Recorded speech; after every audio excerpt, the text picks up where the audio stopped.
Tu es sûr de vouloir faire un logo avec Midjourney. Quelle horreur!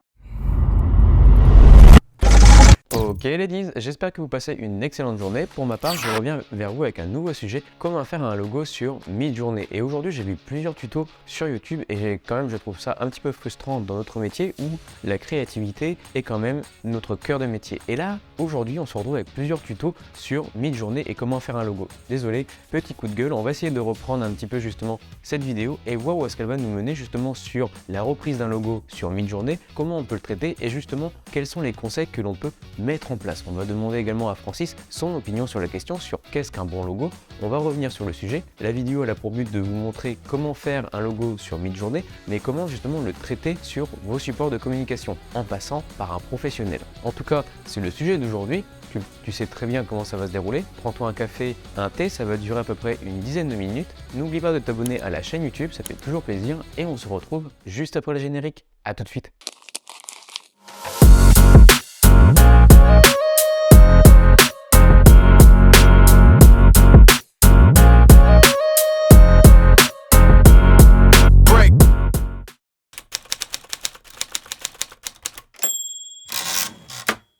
C'est très difficile de se positionner sur Midjourney et pour savoir si votre logo est reconnaissable. Il s'agit d'une IA, alors faites attention. C'est déjà un système informatique avec une base de données. Il faut comprendre que l'IA peut certainement vous sortir un logo ou un visuel déjà proposé à quelqu'un. Il n'y a pas encore de système de label qui permet justement d'affirmer l'unique version. Et en plus, c'est très compliqué car les mots-clés que vous allez sortir sont parfois génériques. Il faut comprendre aussi que Midjourney est un laboratoire de recherche indépendant qui produit un programme d'intelligence artificielle et qui permet également de créer des images à partir de descriptions textuelles avec un fonctionnement similaire comme DALL-E, même le chat GPT. Vous avez juste à mettre vos informations sur une barre de recherche et il va vous générer justement en fonction des mots-clés que vous allez mettre en place. Je ferai certainement également une prochaine vidéo sur comment faire Francis, ça pourrait être très intéressant.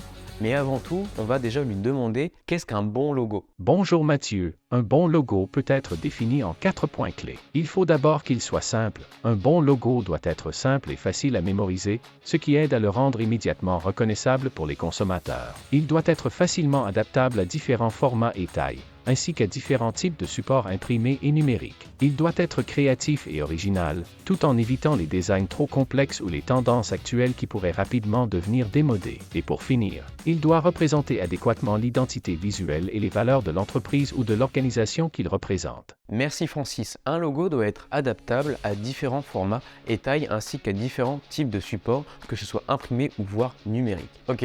Sur Midjourney, vous avez pu le voir que vous avez des formats en carré, c'est-à-dire des formats rendus. Mais avant tout, c'est du JPEG et le JPEG, ça ne va pas vous servir à grand chose. Vous ne pourrez pas l'agrandir en vectoriel. Alors comment faire? Après, je peux comprendre que faire un logo avec un générateur de visuel, c'est cool, c'est sympa, mais bon, c'est juste un bouffe créatif. L'outil Midjourney peut sortir des prototypages de personnages pour des illustrateurs, il peut sortir des montages photos si besoin pour des campagnes de pub et il peut sortir également des logos. Cependant, il va laisser à certaines personnes le libre cours de faire et de prendre des décisions sur comment gérer leur communication. Mais des fois, c'est pas forcément les bons conseils ou les bonnes choses mis en place. Il faut comprendre qu'aujourd'hui, Midjourney peut aider à embellir un mood board, une planche d'ambiance, car derrière, dans tous les cas, il y aura forcément une reprise de fichiers ou de visuels par un professionnel, c'est-à-dire une personne qui peut apporter des conseils et un regard neuf à votre secteur et à votre communication. Mais bon, vous faites ce que vous voulez, cependant, il y a quand même des choses et des règles à respecter. Et c'est pourquoi on va faire un cas pratique pour faire un logo sur Midjourney, ou plutôt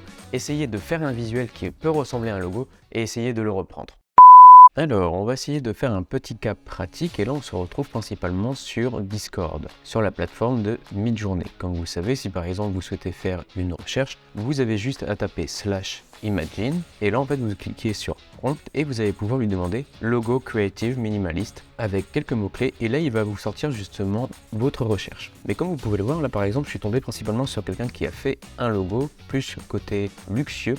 Cependant, on peut voir qu'il y a quand même quelques défauts. Ok, la plateforme vous a sorti 4 visuels sur lesquels vous allez pouvoir choisir une version haute qualité, mais derrière, concernant la reprise du fichier, si un jour vous le souhaitez vectoriellement, ça devient compliqué. Donc déjà, si par exemple vous souhaitez faire un logo, essayez de partir déjà sur du noir et blanc. le noir et blanc sera beaucoup plus facile justement à vectoriser sous Illustrator. Si par exemple vous souhaitez une version vectorisée mais basse définition en termes de qualité, ça vous permettra justement de ragrandir votre logo sous Illustrator si par exemple vous souhaitez par exemple faire une enseigne.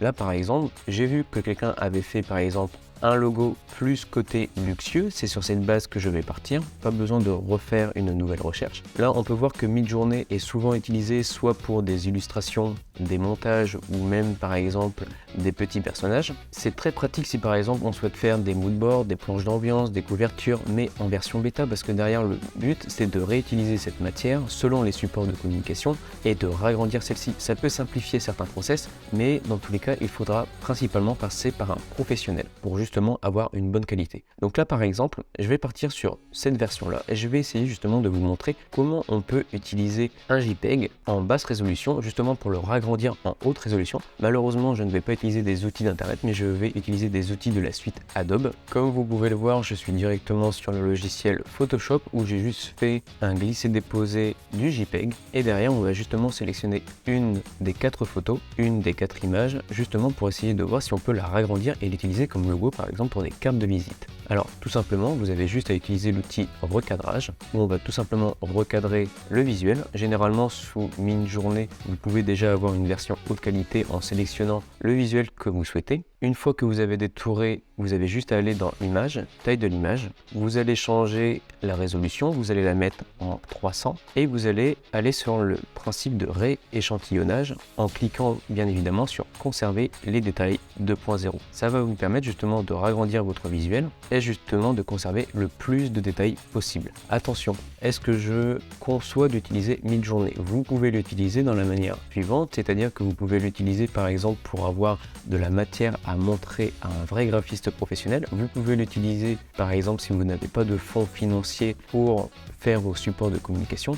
Mais derrière, si un jour vous souhaitez utiliser par exemple le logo que vous avez réalisé sur Midjourney, qui pour moi n'est pas vraiment un logo mais plus une version test de ce que peut devenir votre communication, vous pouvez apporter comme des planches d'ambiance au graphiste qui pourra reprendre le fichier plus facilement. Donc là par exemple, on vient de ragrandir le visuel, il était principalement en 72 dpi et là on peut voir que au niveau de la taille, il est en 300, ce qui change déjà pas mal. On peut même voir qu'il fait 18 par 18. Alors comment faire par exemple pour reprendre juste la partie florale et sans forcément utiliser un autre outil? Alors par exemple, on va juste utiliser l'outil tampon qui pour moi sera largement suffisant. Après vous pouvez utiliser le correcteur parce qu'on est principalement sur des zones de noir et logiquement il devrait les effacer. L'outil correcteur, vous cliquez dessus, vous pouvez agrandir justement sa zone de sélection et quand vous cliquez sur votre visuel, essayez justement de cliquer sur tout le nom justement pour qu'il le prenne en compte et qu'il puisse derrière supprimer le nom. Et une fois que vous avez fini, vous avez juste à relâcher. S'il y a encore des petits défauts, je vous invite à les corriger. Après, vous avez plusieurs techniques. Vous pouvez par exemple faire une zone de sélection et aller dans édition, remplir d'après le contenu. Mais là aujourd'hui, juste avec le correcteur, c'est suffisant. Donc là, il m'a juste supprimé le nom et si j'ai envie, je pourrais par exemple avec l'outil texte remettre un nom par-dessus. Donc là, c'est une première phase. Ce que vous venez de faire, c'est-à-dire de reprendre une image sur Midjourney, de supprimer le nom et également de ragrandir le visuel pour que vous puissiez le réutiliser sur vos supports de com. Là, à partir d'ici, vous pouvez par exemple l'enregistrer en JPEG si besoin. Pour ceux qui ne connaissent pas le site, vous pouvez aller sur Remove qui va vous permettre justement en fonction si par exemple vous avez une photo ou si par exemple vous avez un visuel, il va vous supprimer justement l'arrière-plan, que ce soit pour une vidéo ou que ce soit par exemple un visuel. Donc vous avez juste à télécharger votre visuel et on peut voir qu'il vous a supprimé votre arrière-plan. Donc là vous vous êtes retrouvé avec un fichier haute définition que vous avez mis sur Remove et là vous avez une version pas forcément finalisée mais qui va vous servir de base si jamais vous devez le remettre sur des fonds colorés. Donc là vous avez deux versions, c'est-à-dire que vous avez une version téléchargeable en basse résolution ou alors vous pouvez utiliser la version HD mais sur cette partie elle sera payante. Donc là j'ai remis le visuel directement sous Photoshop, on peut voir que j'ai pu justement supprimer le fond. Est-ce que la version est suffisante pour en faire un logo? Bien sûr que non. Dans tous les cas, ça ne sera jamais un logo. Vous devrez dans tous les cas passer par un professionnel pour vectoriser ce que vous avez créé. C'est-à-dire que Midjourney peut être un bon outil si par exemple vous devez générer un prototypage de logo ou faire pourquoi pas une planche d'ambiance pour le professionnel de la communication qui va reprendre votre fichier et vous apporter un vrai logo. Déjà un logo doit être lisible, mémorisable, mais surtout vectoriel. Si par exemple vous souhaitez faire une version vectorielle sous Midjourney, vous devez travailler vos logos en noir et blanc. Le noir et blanc sous Illustrator sera beaucoup plus à traiter avec la version vectorisation dynamique. Là par exemple, concernant le visuel que j'ai pu faire sur Midjourney que j'ai repris avec la plateforme Remove, là dans tous les cas j'ai quand même quelques corrections à faire si par exemple je souhaite le réutiliser. Mais pour moi il ne s'agit pas d'un logo, je vous montre juste une petite astuce sur comment on pourrait faire si par exemple vous ne souhaitez pas passer par un professionnel, mais je ne l'encourage pas, je vous encourage principalement à passer par un professionnel pour faire vos supports de communication parce que la personne sera plus adaptée justement à vous donner des conseils et justement à vous positionner par rapport à votre secteur d'activité et justement de trouver de l'originalité par rapport à vos concurrents. Par contre, il y a quelque chose qui est très intéressant sur Midjourney. On peut se rendre compte que sur les réseaux sociaux, que ce soit sur Facebook, Twitter, Instagram ou autre, le format carré est très utilisé justement pour les photos de profil. Et généralement, le format carré, c'est ce qu'on essaye justement d'avoir dans un logo pour qu'il soit adaptable selon toutes les plateformes en ligne.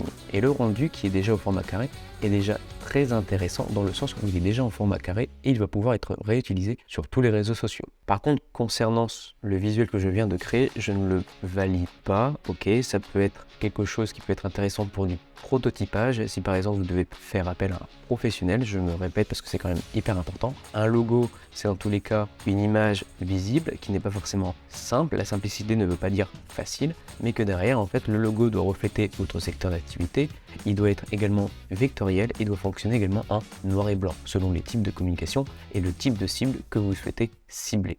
Intéressant comme résultat. Mais je suis d'accord. Tu peux utiliser l'outil pour faire du prototypage et passer par un professionnel pour avoir un rendu vectoriel. Un professionnel pourra toujours rebondir et apporter de la plus-value à vos supports de communication. Vous l'aurez compris, faire un logo sur Midjourney peut être une solution en début de projet d'entreprise. Si par exemple, vous avez besoin d'utiliser votre budget dans d'autres choses, de l'achat de matériel ou par exemple des matières premières. Mais quand même, faites attention. Il sera nécessaire par la suite de faire évoluer votre visuel en vectoriel car vous allez être limité. C'est un JPEG, même avec des solutions sous Photoshop, vous allez être limité vis-à-vis de votre format. Si un jour vous avez une enseigne à faire, vous allez être très embêté. En tout cas, passez par un professionnel qui peut vous diriger et vous accompagner dans vos choix. Il ne s'agit pas forcément d'une perte d'argent, mais plus d'un investissement sur le long terme. Votre logo reflète les valeurs et l'image de votre société. En passant par Midjourney, vous enlevez toute crédibilité car votre position marketing et votre communication est mauvaise. Le résultat de Midjourney n'est pas forcément mauvais, mais votre position est un petit peu naïve. En tout cas, le logo représente l'identité visuelle et les valeurs de votre entreprise ou de l'organisation qu'il représente. Donc voilà les ladies, j'espère que vous avez apprécié la vidéo. N'hésitez pas à vous abonner à la chaîne YouTube, ça fait toujours plaisir. Je reviendrai vers vous avec une nouvelle vidéo sur pourquoi pas comment créer Francis. Ça pourra intéresser la plupart des personnes et comment embellir votre chaîne YouTube avec pourquoi pas un petit personnage qui peut vous accompagner et agrémenter vos sujets. Et tu le connais le mot de la fin, tout ce que tu entreprends dans ta vie privée ou professionnelle, amuse-toi et fais-le avec le sourire. La créativité c'est l'intelligence qui s'amuse, alors qu'est-ce que vous attendez? Amusez-vous, ciao!